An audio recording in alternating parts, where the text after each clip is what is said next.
everyone. Welcome to Story Time at Palisades Park Public Library. My name is Rachel, and every week we're going to be reading The Wonderful Wizard of Oz by L. Frank Baum together. Let's enjoy. Chapter 17, How the Balloon Was Launched. For 3 days, Dorothy heard nothing from Oz. These were sad days for the little girl, although her friends were all quite happy and contented. The Scarecrow told them there were wonderful thoughts in his head, but he would not say what they were, because he knew no one could understand them but himself. When the Tin Woodman walked about, he felt his heart rattling around in his breast, and he told Dorothy he had discovered it to be a kinder and more tender heart than the one he had owned when he was made of flesh. The Lion declared he was afraid of nothing on earth, and would gladly face an army or a dozen of the fierce Kalidahs. Thus each of the little party was satisfied, except Dorothy, who longed more than ever to go back to Kansas. On the 4th day, to her great joy, Oz sent for her, and when she entered the throne room, he greeted her pleasantly. "Sit down, my dear. I think I have found a way to get you back out of this country." "Back to Kansas?" she asked eagerly. "I'm not sure about Kansas," said Oz, "for I haven't the faintest notion which way it lies. First thing to do is cross the desert, and then it should be easy to find your way home." "How can I cross the desert?" she inquired. "Well, I'll tell you what I think," said the little man. "You see, when I came to this country, I was in a balloon. You also came through the air, being carried by a cyclone. So I believe the best way across the desert will be through the air. Now, it is quite beyond my powers to make a cyclone, but I've been thinking the matter over, and I believe I can make a balloon." "How?" asked Dorothy. "A balloon," said Oz, "is made of silk, which is coated with glue to keep the gas in. I have plenty of silk in the palace, so it will be no trouble to make the balloon. But in all this country, there is no gas to fill the balloon with to make it float." "If it won't float," remarked Dorothy, "it will be of no use to us." "True," answered Oz, "but there is another way to make it float, which is to fill it with hot air. Hot air isn't as good as gas, for if the air should get cold and the balloon would come down to the desert, we should be lost." "We?" exclaimed the girl. "Are you going with me?" "Yes, of course," replied Oz. "I am tired of being such a humbug. If I should go out of this palace, my people would soon discover that I am not a wizard, and then they would be vexed with me for having deceived them. So I have to stay shut up in these rooms all day, and it gets tiresome. I'd much rather to go back to Kansas with you and be in a circus again." "I shall be glad to have your company," said Dorothy. "Thank you," he answered.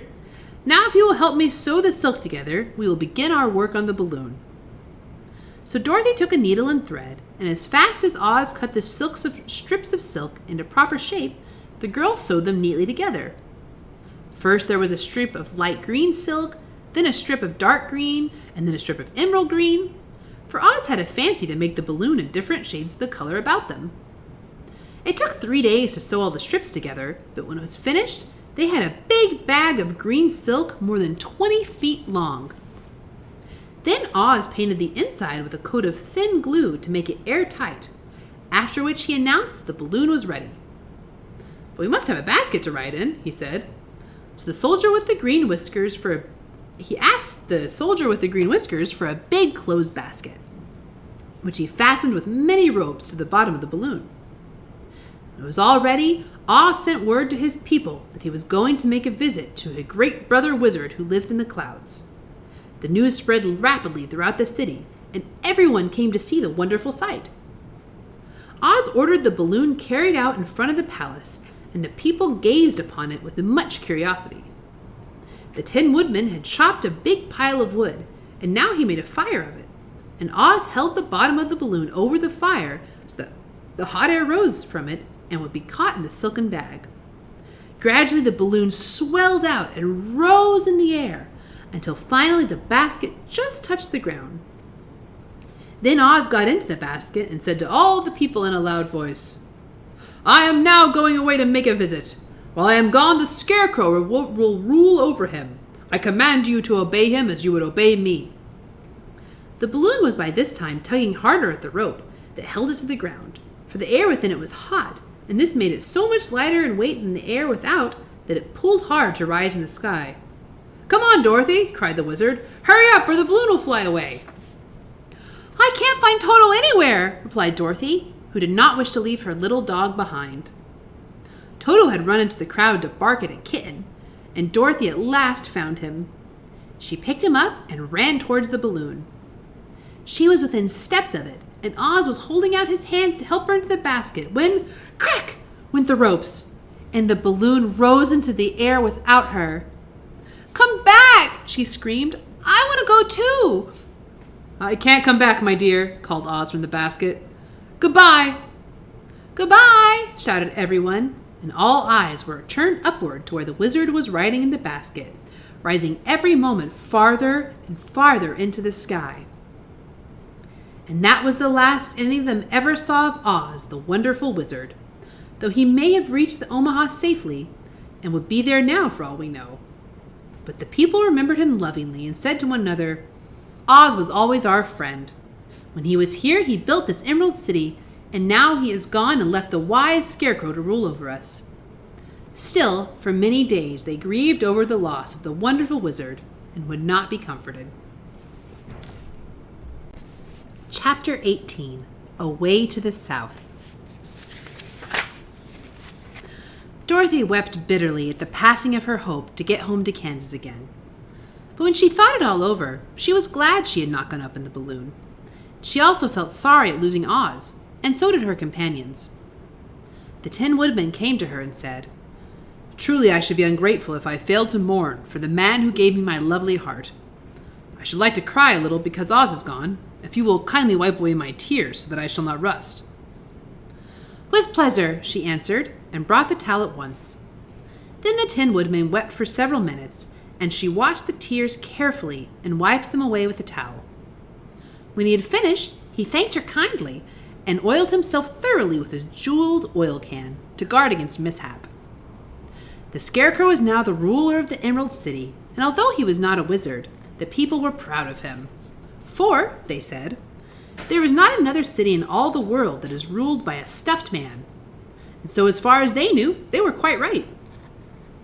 The morning after the balloon had gone up with Oz, the four travelers met in the throne room and talked matters over. The Scarecrow sat in the big throne, and the others stood respectfully before him. "We are not so unlucky," said the new ruler, "for this palace and the Emerald City belong to us, and we can do just as we please. When I remember that a short time ago I was up on a pole in a farmer's cornfield, and that now I am the ruler of this beautiful city, I am quite satisfied by my lot." "I also," said the Tin Woodman, "am well pleased with my new heart. And really, that was the only thing I wished for in all the world." "For my part, I am content in knowing I am as brave as any beast that ever lived, if not braver," said the Lion, modestly. "If only Dorothy would be contented to live in the Emerald City," continued the Scarecrow, "we might all be happy together." "But I don't want to live here," cried Dorothy.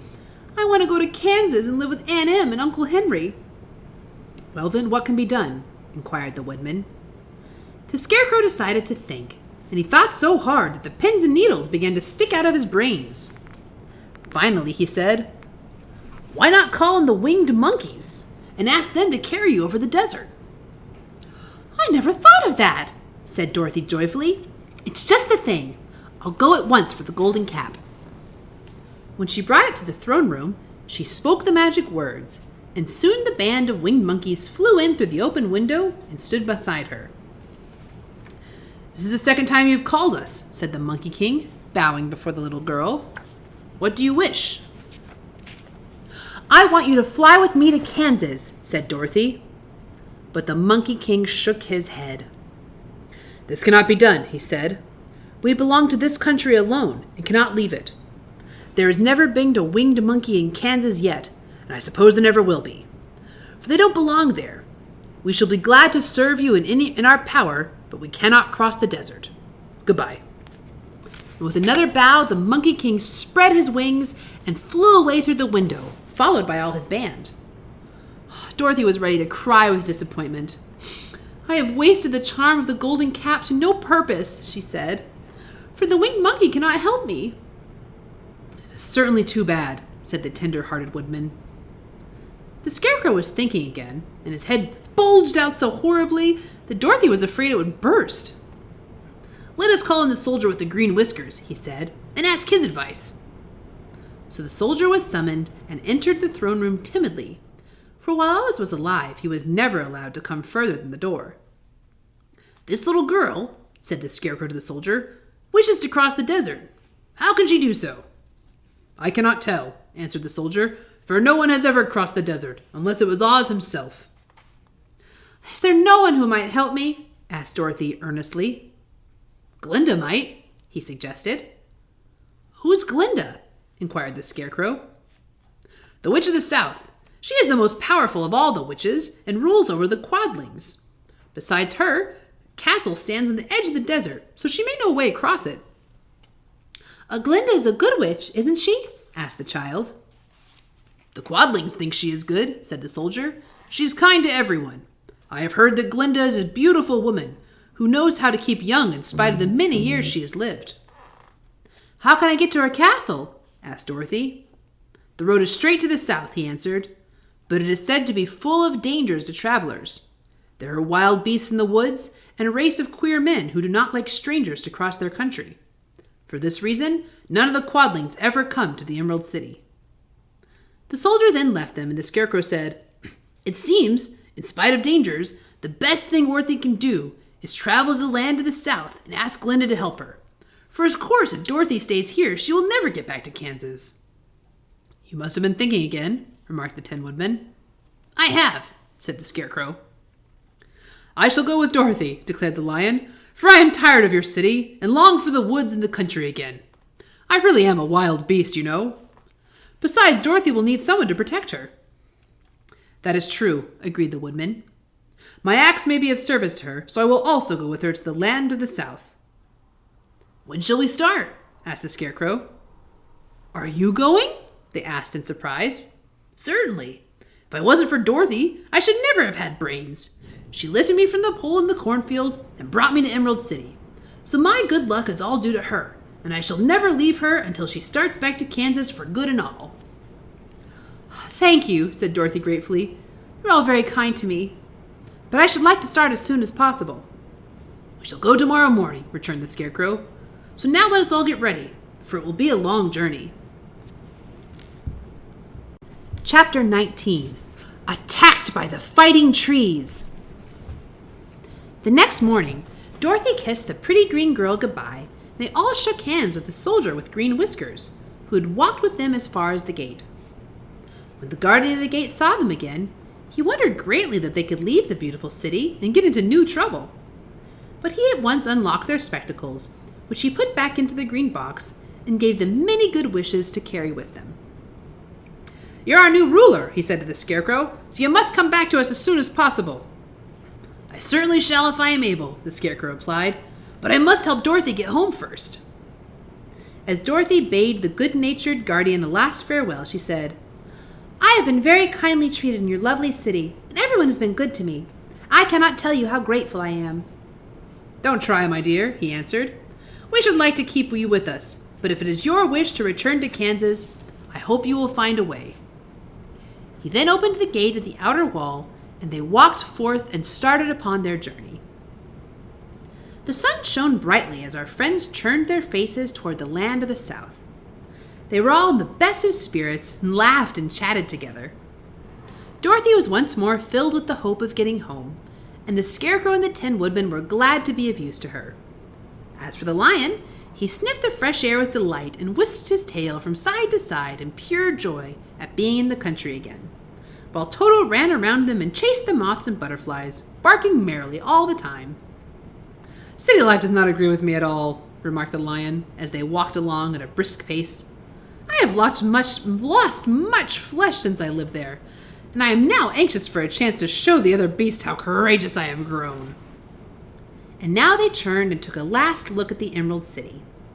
All they could see was a mass of towers and steeples behind green walls, and high above everything, the spires and dome of the Palace of Oz.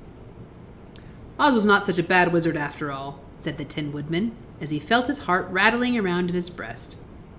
"He knew how to give me brains, and very good brains too," said the Scarecrow. If Oz had taken a dose of the same courage he gave me, added the lion, he would have been a brave man. Dorothy said nothing. Oz had not kept the promise he made her, but he had done his best, so she forgave him. As he said, he was a good man, even if he was a bad wizard. The first day's journey was through the green fields and bright flowers that stretched about the Emerald City on every side. They slept that night on the grass with nothing but the stars over them, and they rested very well indeed. In the morning, they traveled on until they came to a thick wood. There was no way of going around it, for it seemed to extend to the right and left as far as they can see. Besides, they did not dare change the direction of their journey, for fear of getting lost. So they looked for the place where it would be easiest to get into the forest. The Scarecrow, who was in the lead, finally discovered a big tree with such a wide spreading branches there was no room for the party to pass underneath. So he walked forward to the tree, but just as he came under the first branch, they bent down and twined around him, and the next minute he was raised from the ground and flung headlong among his fellow travelers. This did not hurt the Scarecrow, but it surprised him, and he looked rather dizzy when Dorothy picked him up.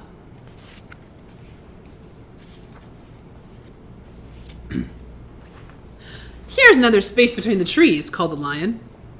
Let me try first, said the Scarecrow, for it doesn't hurt me to be thrown about. He walked up to another tree as he spoke, but its branches immediately seized him and tossed him back again. This is strange, exclaimed Dorothy. What shall we do? The trees seem to have made up their minds to fight us and stop our journey, remarked the lion. I believe I will try it myself, said the woodman. Shouldering his axe, he marched up to the first tree that had handled the Scarecrow so roughly. When a big branch bent down to seize him, the woodman chopped at it so fiercely that he cut it in two. All at once, the tree began shaking its branches, as if in pain, and the Tin Woodman passed safely under it. Come on, he shouted to the others, be quick. They all ran forward and passed under the tree without injury, except Toto, who was caught by a small branch and shaken until he howled. But the woodman promptly chomped off the branch and set the little dog free. So the other trees of the forest did nothing to keep them back, so they made their mind up only the first row of trees could bend down their branches, and that probably these were the policemen of the forest, and given this wonderful power in order to keep strangers out of it. The four travelers walked with ease through the forest until they came to the further edge of the wood. Then, to their surprise, they found before them a high wall, which seemed to be made of white china. It was smooth like the surface of a dish, and higher than their heads. What shall we do now? Asked Dorothy. I will make a ladder, said the Tin Woodman, for we certainly must climb over the wall.